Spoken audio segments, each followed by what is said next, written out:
I'm about to show you how a completely innocent video of a child can reach predators in under 60 minutes, and the algorithm is helping them find it. What you're about to see will change how you think about every photo and video you've ever posted of your kids online. We created a fake account, like just 5 innocent children's videos, and within 1 hour, we were being served content that made us immediately call child safety experts. The results are disturbing, but every parent needs to see this. Because somewhere right now, while you're watching this video, thousands of children's innocent moments are being consumed by people who should never have access to them. And the scariest part? The parents have no idea it's happening. It always starts small. A short clip of a child doing something funny or unexpected for their age. Maybe a 7-year-old wearing a suit and giving business advice, or a 10-year-old cooking a 5-star meal while talking like a TV chef. The parents hit record, share it with family, and suddenly it's getting hundreds of views. It gets laughs, it gets likes, and it feels completely harmless. After all, what's the problem with a little humor? But hidden inside that cute performance is the seed of something much darker, a process that can push children into roles they are not ready for, in front of audiences they should never have. Picture this scenario. Little Emma, age 8, puts on her mother's business jacket and pretends to give a boardroom presentation about why bedtime should be later. Her parents think it's adorable. They post it. Within hours, it has 50 likes. Within days, it's been shared across multiple platforms. The comments pour in, "So smart, future CEO, wise beyond her years."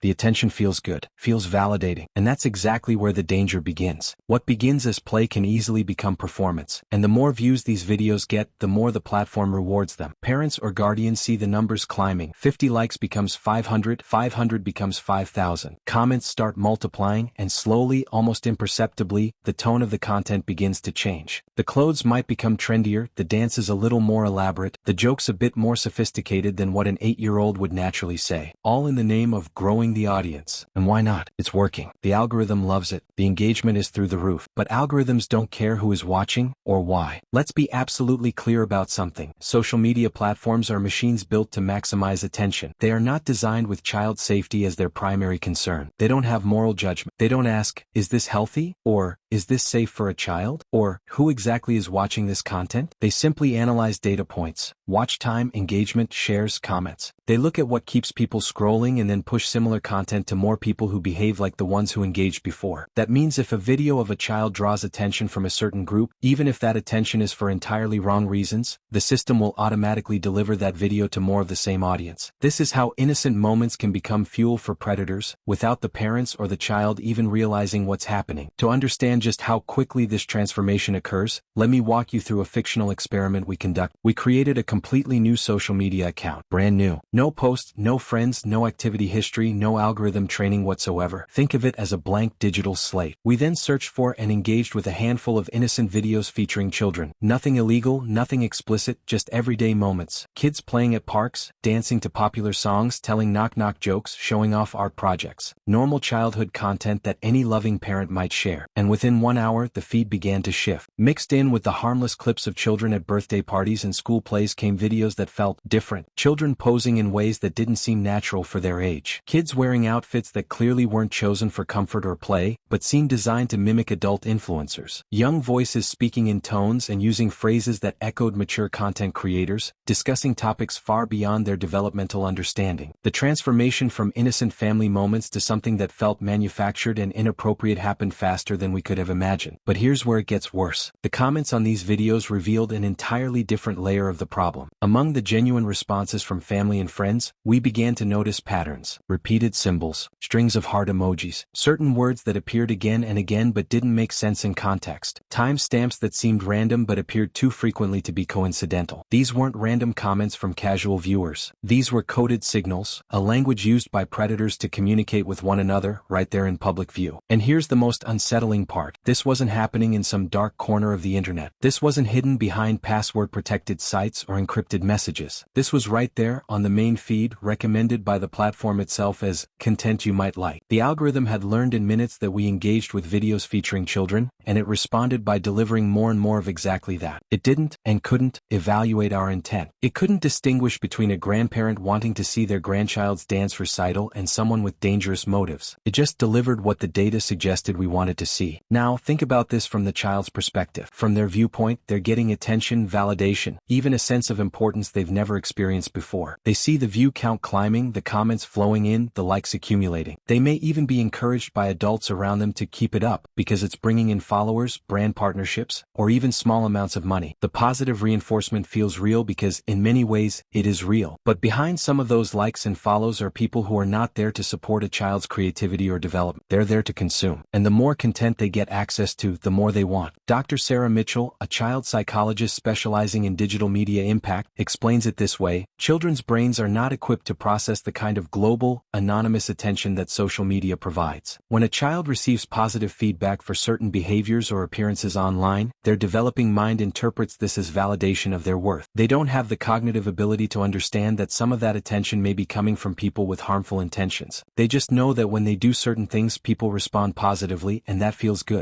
Over time, this creates what researchers call a feedback loop of exploitation. The child learns, without anyone saying it directly, that certain behaviors, poses, or clothing choices generate more engagement. They naturally repeat what works. The platform's algorithm notices the engagement spike and promotes the content to a wider audience. And among that expanded audience are predators, actively searching for exactly this type of content. Many will never comment or interact publicly. They simply watch, save screenshots, and share privately through encrypted messaging apps. Others will leave those coded comments I mentioned, using them to connect with like-minded individuals, sometimes even coordinating the exchange of explicit material through private channels. One of the most disturbing realities about this entire system is how organized and deliberate it can be. Predators don't stumble upon this content by accident. They know exactly how to manipulate platform algorithms to serve them more of what they're seeking. By deliberately engaging with borderline content, liking, sharing, commenting on videos of children that push the boundaries of appropriateness, they teach the algorithm to prioritize similar material. They understand that by spending time watching these videos, leaving engagement signals, and following accounts that post this type of content, they can train the system to become their personal content delivery service. And because the content itself may not explicitly break platform rules, it's often just children being children after all, it remains online, circulating, drawing in more and more dangerous attention. The videos that get removed are typically only the most obviously inappropriate ones. The vast majority of concerning content exists in what experts call the gray zone, technically allowable but functionally serving as a gateway for predators. This is where parents and guardians need to understand a critical distinction. The danger is not limited to explicitly sexual or violent material. The real threat lies in what child safety experts call grooming grounds, that in-between space where content appears innocent to most viewers but functions as a hunting ground for those with malicious intent. These spaces allow predators to identify potential targets, assess their vulnerability, and begin the process of normalization that precedes more serious exploitation. The internet has made it effortless for predators to operate in these gray zones. They can browse thousands of children's profiles in minutes, identify those who seem most responsive to adult attention, and begin building what appears to be innocent relationships. The anonymity and scale that makes social media powerful for connection also make it perfect for exploitation. Dr. Mitchell continues, the effects of this kind of exposure on children extend far beyond the immediate safety concerns. A child's sense of self-worth and identity is fundamentally shaped by the feedback they receive during their developmental years. When that feedback comes from an anonymous global audience instead of trusted adults and peers, it can severely distort their understanding of what's normal and healthy. They may begin to equate their self-worth with online attention, appearance, or increasingly mature behavior. This doesn't just put them at risk in the moment, it establishes patterns that can lead to long-term psychological issues. The research backs this up. Children who are exposed to adult attention and validation online at young ages show higher rates of anxiety, depression, and difficulty forming healthy relationships later in life. They struggle with boundary setting because they've been conditioned to see adult interest as positive, regardless of the context. They may develop unrealistic expectations about attention and validation, leading to increasingly risky behavior as they age in an attempt to maintain the same level of engagement they experienced as children. And there's another layer to this problem that makes it even more insidious. When the danger comes from someone the child already knows. Predators aren't always strangers lurking behind fake profiles. Sometimes they're already in the child's life. A family friend, a neighbor, a coach, even a relative. In these cases, the child's online exposure becomes a tool for these individuals to gauge receptiveness, test boundaries, and initiate inappropriate contact. Because the child has already been conditioned through social media to see attention from adults as positive and validating, they may not recognize grooming behavior when it's happening right in front of them. Consider this scenario. A child posts dance videos that receive significant attention online. A family friend begins commenting frequently, praising the child's maturity and talent. They start sending direct messages, perhaps offering to help with professional photos or suggesting the child could make money from their content. To the child, this feels like an exciting opportunity. To trained eyes, these are classic grooming tactics, made possible by the child's existing comfort with adult attention and validation. The platforms themselves have begun to acknowledge these problems, but their solutions remain inadequate. Age restrictions are easily bypassed. Content moderation focuses primarily on explicitly harmful material rather than the subtler forms of exploitation. And the fundamental business model, maximizing engagement at any cost, remains unchanged. As long as these systems reward viral content without questioning why it's going viral or who's consuming it, children will remain vulnerable. So what can be done? How do we protect children in a digital landscape that seems designed to exploit them? First and most importantly, parents must understand that no online post is ever truly private or safe. Even with the strictest privacy settings, screenshots can be taken, accounts can be hacked, and content can be shared without permission. Privacy settings are easily circumvented by determined bad actors. The safest approach is to severely limit children's public online exposure entirely, especially any content that could be interpreted as mature, suggestive, or performance-oriented. This means rethinking what gets shared. That adorable video of your daughter singing along to a popular song might seem harmless, but consider who might be watching and why. Those photos of your son in his swim trunks at the beach might be innocent family memories to you, but they could serve an entirely different purpose for someone else. The rule should be simple. If you wouldn't be comfortable with a stranger having unlimited access to this content forever, don't post it online. Second, active monitoring is not optional, it's essential. This means regularly checking followers, reading every comment, and having detailed conversations about who is interacting with your child online. If your child has a social media account of any kind, you should have full access to it. Passwords, direct messages, posting history, everything. This isn't an invasion of privacy. This is protection. Children do not have the experience or judgment to navigate these dangers alone. Monitor not just what your child posts but what they consume. Check their viewing history, their liked videos, their followed accounts. The algorithm is constantly learning from their behavior, and you need to understand what it's learning. If you notice the content becoming increasingly inappropriate or if unfamiliar accounts are appearing in their feed, that's a red flag that requires immediate intervention. Third, learn to recognize the warning signs of predatory behavior online. Coded language is constantly evolving, but there are patterns to watch for. Excessive use of certain emojis, particularly hearts, flames, or seemingly random symbols. Comments that include timestamps or numbers that don't relate to the content. Requests for more photos or videos. Suggestions to move conversations to private messaging. Compliments that focus on physical appearance or maturity, and offers of money, gifts, or professional opportunities. If you encounter any of these warning signs, document everything before taking action. Screenshot the comments, save the messages, record the usernames. Then report the account immediately to the platform and, depending on the severity, to local authorities. In most countries, there are dedicated hotlines for reporting online exploitation of minors. The National Center for Missing and Exploited Children operates Cyber Tipline in the United States, and similar organizations exist globally. Use these resources. Fourth, model healthy digital boundaries in your own life. Children learn more from what they observe than from what they're told. If they see you constantly seeking validation through social media, treating online attention as a measure of worth, or sharing intimate details of your life with strangers, they will internalize these behaviors as normal. Demonstrate that real relationships happen offline, that privacy has value, and that self-worth comes from internal sources rather than external validation. Have regular, age-appropriate conversations about online safety that go beyond "don't talk to strangers." Explain how algorithms work in terms children can understand. Help them recognize that the content they see online is often designed to manipulate their emotions and behavior. Teach them that not everything in life needs to be shared publicly, and that some experiences are more meaningful when they remain private. Most importantly, be the safe person they can talk to when something online makes them uncomfortable. Create an environment where they feel they can share concerns without fear of losing internet privileges or getting in trouble. Many children don't report inappropriate contact because they're afraid their access will be taken away entirely. Make it clear that their safety is more important than their online activities. Fifth, consider the long-term implications of every piece of content you share about your children. The internet has a permanent memory. That video you post today could resurface in your child's life decades from now, potentially affecting their career prospects, relationships, or personal safety. Ask yourself, will my child thank me for sharing this when they're 30? Would I want a permanent record of myself doing this at their age available to anyone who searches for it? Sixth, stay informed about evolving threats and platform changes. The landscape of online exploitation changes rapidly as predators adapt their tactics and new platforms emerge. Follow reputable child safety organizations, read research from digital wellness experts, and maintain awareness of current trends in online predatory behavior. What was safe yesterday might not be safe today. Remember that predators are highly skilled at manipulation and deception. They study child development, they understand how to build trust gradually, and they're experts at exploiting the natural desire for attention and validation that all children have. They may spend months building seemingly innocent relationships before making any inappropriate moves. They often present themselves as mentors, talent scouts, or simply as understanding adults who get the child in ways their parents don't. The responsibility for protection cannot fall on children themselves. They are not equipped developmentally to recognize sophisticated manipulation tactics or to resist the powerful psychological pull of online validation. This responsibility belongs squarely with parents, guardians, educators, and the platforms themselves. But here's what gives me hope. Awareness is growing. More parents are beginning to understand these risks. Researchers are developing better tools for detection and prevention. Some platforms are starting to implement more robust safety measures, though not nearly quickly enough. And most importantly, we're having conversations like this one, bringing these hidden dangers into the light where they can be addressed. This issue will not resolve itself. As long as the internet rewards engagement without questioning the source of that engagement, as long as algorithms prioritize viral content over child safety, predators will continue to have significant advantages in accessing and exploiting children. But the more we understand the mechanics of how this exploitation happens, the more we shine light on the subtle ways children can be drawn into unsafe exposure, the better equipped we become to protect them. The solution isn't to eliminate technology from children's lives entirely. The internet, when used safely and appropriately, offers incredible opportunities for learning, creativity, and connection. The goal is to ensure that children can access these benefits without being exposed to significant risks. This requires vigilance, education, and a fundamental shift in how we think about children's privacy and safety online. If you take nothing else from this discussion, remember this: prevention is the most powerful tool we have in protecting children from online exploitation. Once an image or video is posted online, control over it is permanently lost. It can be screenshotted, downloaded, shared, and distributed in ways that are impossible to track or stop. But before it's posted, parents have complete control. They have the power to say no. And sometimes, that simple no is the difference between a safe childhood and a lifetime of dealing with the consequences of exploitation. The choice is in your hands. Every time you consider sharing content featuring your child, every time you allow them to create their own content, every time you hand them a device connected to the internet, you're making a decision about their safety and their future. Make those decisions with full awareness of what's at stake. Our children deserve childhoods that are genuinely innocent, truly private, and completely safe. In an age where that seems increasingly difficult to provide, it becomes even more precious and important to fight for. Their safety is worth more than any number of likes, views, or follows. Their privacy is worth more than any moment of viral fame. Their innocence is worth protecting, even when, especially when, the digital world seems designed to exploit it. The time for action is now. The predators are already adapting, already evolving their tactics, already training the algorithms to serve their purposes. We must be equally adaptive, equally vigilant, and absolutely unwavering in our commitment to child safety. Because once innocence is lost, it can never be fully recovered. But while it exists, while there's still time to protect it, we have both the opportunity and the obligation to act. The future of child safety online depends on the choices we make today. Choose wisely. Choose with full knowledge of what's at stake. Choose protection over popularity, safety over viral success, and long-term well-being over short-term validation. Our children's futures depend on it.